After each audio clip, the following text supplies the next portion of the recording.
Hello, my name is James Whittaker, and I'd like to ask you to remove all the ferrous objects from about your person before I welcome you to this, the first episode of Conditional 1, an occasional podcast focusing on all aspects of MRI safety. Before we go any further, I'd like to take just a moment to further introduce myself. I originally trained in diagnostic radiography in the UK, graduating from Cardiff University in 1996. I started working at the Royal Marsden Hospital in 1999, the NHS's flagship cancer treatment centre in London. It was there that I trained in MRI, taught not only by knowledgeable MRI technologists, but by physicists, biochemists, and other scientists working at the Marsden for the Institute of Cancer Research.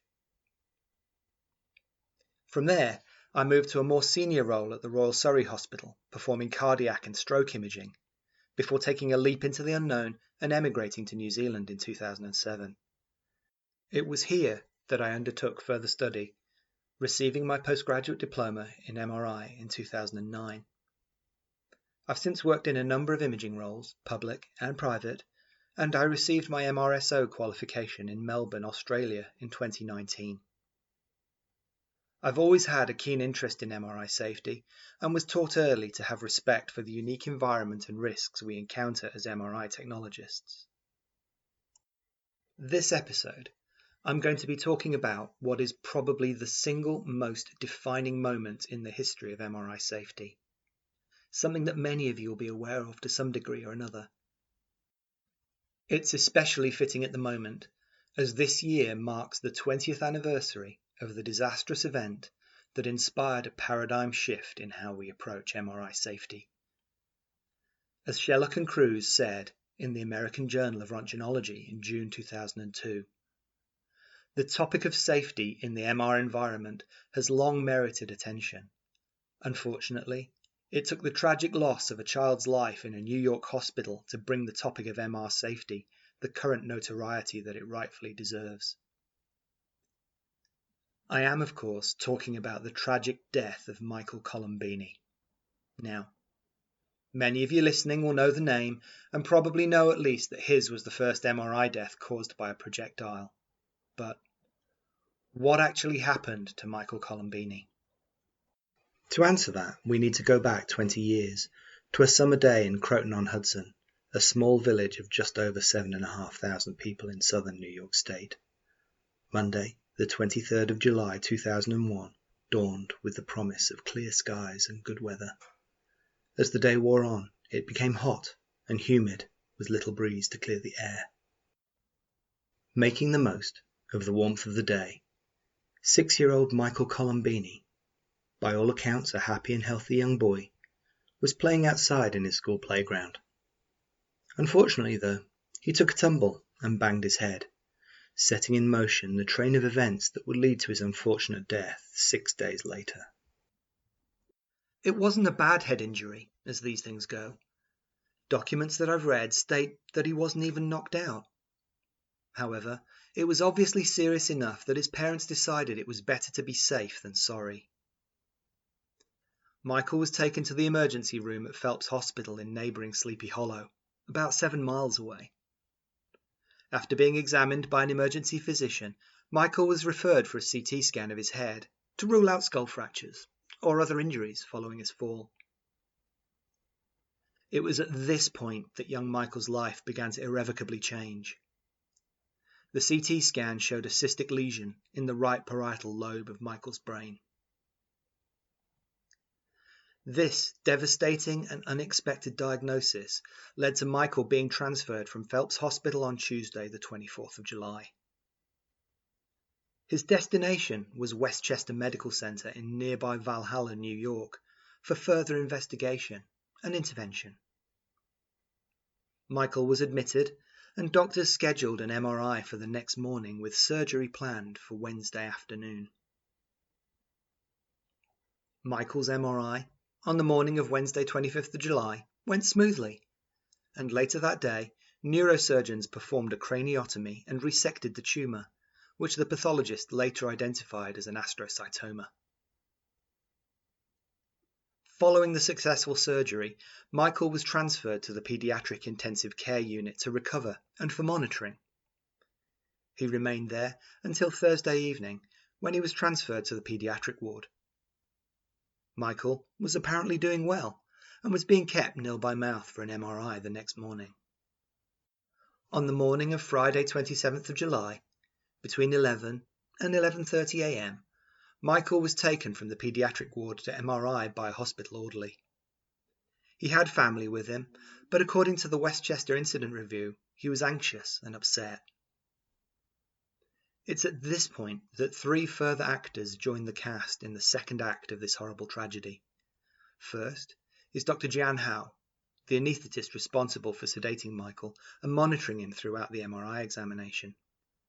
Next is Patricia Laurier, the MRI technologist who would be performing Michael's scan.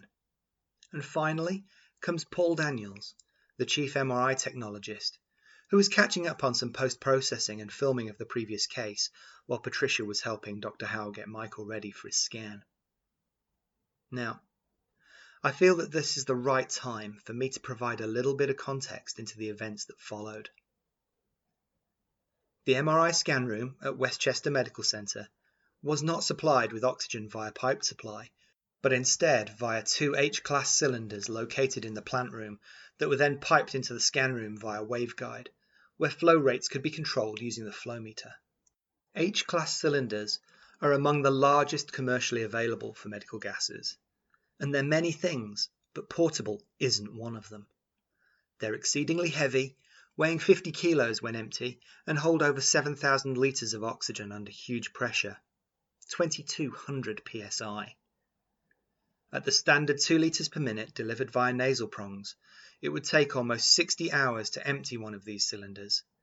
And even at high flow rates of 15 litres per minute, an H-class cylinder would last nearly 8 hours.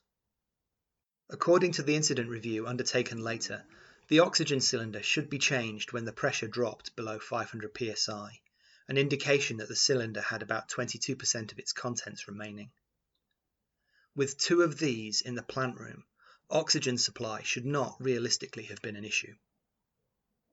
According to court documents from the Westchester County Supreme Court, Patricia Laurier testified that she hadn't checked the contents of the fixed oxygen cylinders in the plant room on the morning of 27th of July, but that she thought Paul Daniels would have, though she admitted she didn't know for certain that he had done so.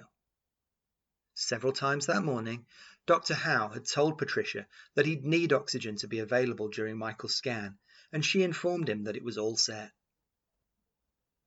Michael was met by Dr. Howe in the patient care area of MRI, just outside and across the corridor from the scan room.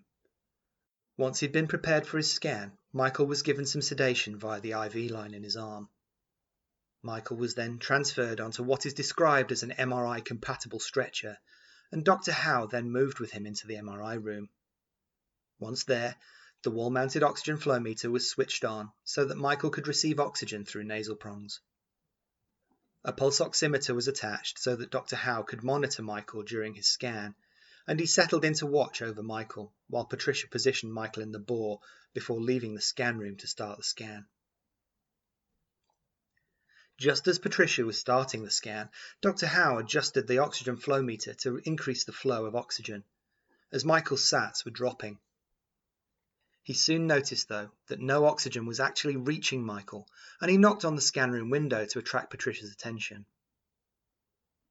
Patricia left the control room and opened the scan room door. Dr. Howe told her that Michael wasn't receiving any oxygen, so Patricia went back into the control room and through into the plant room where the oxygen cylinders were located. Unfortunately, she didn't know how to change the cylinders, so she went to ask Paul, who'd changed the oxygen before, and he offered to show her how to change over from one cylinder to another. Both MRI technologists entered the plant room, leaving them with no view of the scan room door.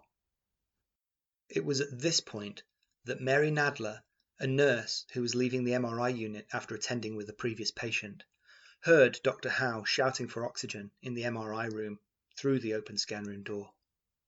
Across from the scan room, in the patient prep area where Michael had been sedated only a few minutes earlier, Mary saw 2 oxygen cylinders in a trolley. These weren't the big H-class cylinders mentioned before. Mary would never have been able to carry one. Instead, these were the smaller E-class cylinders regularly used for patient transfers and short-term provision of oxygen. 3.5 kilos in weight when empty, these cylinders hold 680 litres when full, enough for 5.5 hours at 2 litres per minute, or 45 minutes at the highest flow rate of 15 litres per minute. Mary recalled that one was empty, but the other was 3/4 full, and she picked this one up by the regulator to give to the anaesthetist. Now, at this point, the story told by Dr. Howe and by Mary diverges. Mary stated that the anaesthetist took the oxygen cylinder from her in the hallway outside, before he took it back into the scan room. However, Dr. Howe said that it was Mary who brought the cylinder into the MRI scan room. In the aftermath, another hospital worker who was in the MRI unit revealed that she too had heard the anaesthetist and was walking down the hall towards MRI when she saw Mary pick up the oxygen cylinder and make her way towards the scan room door. This witness says that she saw Mary hand the oxygen cylinder to Dr. Howe, and while she was certain that Mary was in the hallway and didn't enter the scan room, she couldn't say with any certainty where Dr. Howe was when he took the oxygen cylinder from Mary. Regardless of how exactly the cylinder entered the room, it was almost immediately captured by the strong magnetic field and was pulled into the bore. Dr. Howe reported that he tried to catch the cylinder as it was pulled in, but he couldn't. The oxygen bottle plunged into the bore and struck Michael a number of times, fracturing his skull and causing severe facial injuries as it ricocheted within the confined space before finally coming to rest. The next part of the timeline is a little confused as to which events happened in which order. Michael was pulled from the bore and carried by Dr. Howe out of the scan room into the prep area across the corridor, as Patricia and Paul returned from the plant room to report that they had successfully restored the oxygen supply. The crash team was called and quickly attended, and Michael was rapidly intubated by Dr. Howe and ventilated until he could be transferred to the emergency department for treatment of his critical injuries. The trauma team rushed Michael to CT, where an emergency head CT was performed. Michael had sustained right temporal and parietal skull fractures, along with a left-sided subarachnoid hemorrhage. The CT also demonstrated diffuse cerebral edema and resolving pneumocephalus.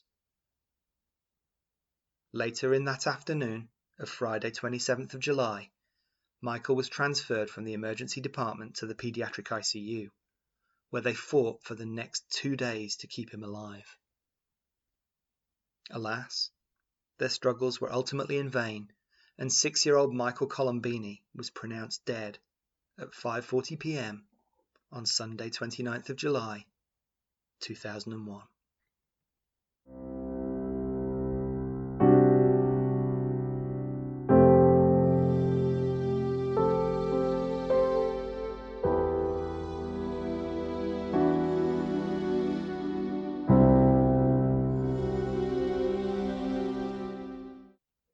Edward Stolzenberg, the hospital's president and CEO, made a statement on Tuesday 31st of July.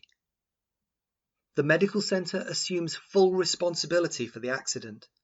Our sorrow is immeasurable, and our prayers and our thoughts are with the child's family. The hospital issued statements that investigations were ongoing and medical and law enforcement authorities refused to be drawn into discussion about who may be at fault. At Westchester Medical Centre, staff held a prayer vigil for Michael. Michael was buried on Wednesday, August 1st. Press and television reporters descended on Croton to share the aftermath of this human tragedy with the general public. This was the first such MRI-related death, and shockwaves were rippling out from the small New York town within the field of radiology as well as wider society. While reporters were asked not to speak to hospital staff, David Chen of the New York Times found a visiting medical professional who was willing to comment. Gloria Wiley, a nursing assistant from Staten Island, who was visiting a friend at the hospital. "If I needed an MRI, I wouldn't want to get one here," Gloria said. "This was pure carelessness. Why did they have an oxygen tank in there anyway? This procedure has been done many times before. Whoever brought it in should have known what to bring in the room and what to leave out." Having admitted responsibility, the hospital faced fines for their safety violations, though the maximum fine of $2,000 per violation provoked a strong reaction from members of the state assembly. After the state health department investigation concluded, Westchester Medical Center was fined a total of $22,000, though the Colombini family were initiating their own legal action. Michael's parents, John and Barbara, brought a $20 million lawsuit against Westchester Medical Center and its parent company, Westchester County Health Care Corporation, or WCHCC. Also named in the suit were Dr. Terence Matalon, who was the center's chief radiologist in July 2001, but who was not present when the accident occurred; Patricia Laurier and Paul Daniels, the two MRI technologists working that day; Dr. Jeanne Howe, the anaesthetist, and Mary Nadler, the registered nurse. GE Healthcare, as manufacturer of the MRI system, was also included in the lawsuit, but removed in a pretrial motion. There were many twists and turns in the case of Colombini versus Westchester County Healthcare Corporation. In 2004, Dr. Howe, Patricia Laurier, Paul Daniels, and Mary Nadler were removed from the part of the lawsuit relating to punitive damages, in a summary judgment, on the basis that the WCHCC, as their employer, was the proper defendant.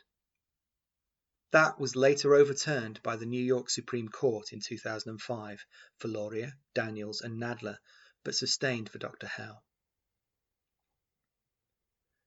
Despite admitting responsibility for the accident almost immediately and offering $1 million to settle the case, it was only in October 2009 that Westchester County Healthcare of Valhalla, New York, reached a settlement with John and Barbara Colombini for $2.9 million. Papers filed with the Westchester County Clerk in January 2010 showed that Michael's parents received $2 million, with $900,000 going to the family's lawyers. In the wake of Michael Colombini's death, Westchester County Healthcare Corporation performed an incident review that found a range of failings had combined to create the unfortunate cascade of events resulting in Michael's death. Firstly, they found that the oxygen delivery and monitoring systems were poorly designed and had failed to ensure continuous delivery of oxygen when required. This failure meant that Dr. Howe was not able to determine whether oxygen was available or switch to an alternative supply without assistance from other staff. In this case, Patricia Laurier and Paul Daniels. The recommended solution to this was to remove the H-class cylinders and replace them with individual, non-ferrous E-class cylinders. Upon the arrival of a patient requiring oxygen, MRI personnel would remove their ferrous cylinder and replace it with a non-ferrous cylinder. Those personnel would then monitor the oxygen levels every 15 minutes and replace the cylinder if the pressure dropped to 500 psi. Secondly, the review found that the failure to adequately identify and secure the restricted area around the MRI scanner contributed to the incident. The patient alcove opposite the MRI scanner should have been a restricted area, with additional signage making it plain that this was the case. From the incident report, it would appear that while certain risks had been recognized previously and specific policies written, no comprehensive risk assessment had been performed. In tandem with the expansion of the restricted area, the incident report strongly suggested that emergency responses be tailored more carefully to the specific MRI environment. The fire extinguishers closest to the scanner were all ferromagnetic, as was the crash cart in the patient care area next to the oxygen cylinders that Mary Nadler found that fateful day. Where possible, the report suggested MRI conditional equipment be used, though, in an unfortunate conflation of the words non-ferrous and compatible, the report states that non-compatible equipment be utilized where available. The review further found that issues with communication between Dr. Howe and Patricia Laurier hampered Dr. Howe's efforts to adequately convey his concerns for Michael's safety when the oxygen supply was found to be inadequate. Furthermore, there was no ability for him to keep track of their efforts to rectify the situation once they were out of sight and earshot. It was determined that the Westchester Medical Center would assess MRI conditional communication devices to try and remedy this situation in future. In addition, part of the action plan was the removal of the door to the console room to, and I quote, minimize obstacles in technologist response to patient care needs. The incident review also found that there was inadequate education of hospital staff regarding the very particular dangers associated with the permanent stationary field. The action plan stated that an orientation and in-service program for all staff who might need to enter the MRI restricted area should be developed in an effort to maintain a safe level of awareness. Finally, and possibly most shockingly, the incident review found that a prior incident had occurred in 1997 where an oxygen tank had entered the MRI scan room and been introduced to the permanent stationary field. Fortunately, there was no patient in the scanner on that occasion. At that time, the MRI scanner was owned and operated by a private company, and the Westchester Medical Center was operating under the name of the Department of Hospitals under the County of Westchester. The review tersely stated that an investigation of this prior incident was still ongoing. My references for this podcast were many and varied, with almost all of the information being freely available on the internet. My primary reference was the incident review performed by the Westchester County Healthcare Corporation, along with the deposition of Patricia Laurier from 2004. I also searched court documents and media reports found online. These included the New York Times, New York Post, ABC News, Aunt Minnie, law websites and blogs, as well as more esoteric websites such as findagrave.com for details of Michael's funeral, and wonderground.com to discover what the weather was like the day Michael first sustained his head injury. All references are available upon request. So there you have it. The sad, sad story of Michael Colombini. Well, almost. In June 2011, just weeks before the 10th anniversary of Michael's death, a novelty Twitter account with the handle of @Mike Colombini was created. The account posted 128 tweets telling the story from Michael's viewpoint in a sad and macabre memorial. It's unclear who created the account or what their motivation was, but now, on the 20th anniversary of Michael's death, perhaps they'll tweet again. Who knows what they'll say? Finally, while I'm not sure it's appropriate to say that I hope that you've enjoyed this podcast, I do hope that you found it interesting and informative, and future episodes will be lighter. I promise. I'd like to say thank you to purpleplanet.com for the use of their music, and also thank James Whittaker for graphic design. If you have any questions about the content of this podcast, or ideas for future episodes of Conditional 1, please email me. My email address is podcast@conditional1.com. And remember, if anyone ever tells you that being an MRI technologist isn't rocket science, tell them no. But it is nuclear physics. Goodbye.